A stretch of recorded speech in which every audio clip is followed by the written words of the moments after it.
एक दिन राजू ने सोचा, अब मैं जल्दी उठूंगा और जिंदगी में बहुत सफल बनूंगा।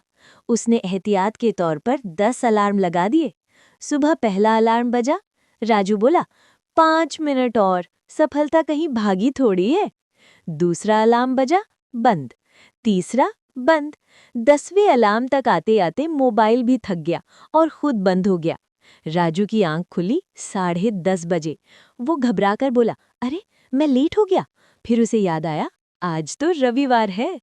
राजू मुस्कुराया और बोला, लगता है किस्मत चाहती है कि मैं आराम करूं। और बड़े जोश के साथ फिर सो गया। सफलता का सफर सोमवार से शुरू करने के लिए।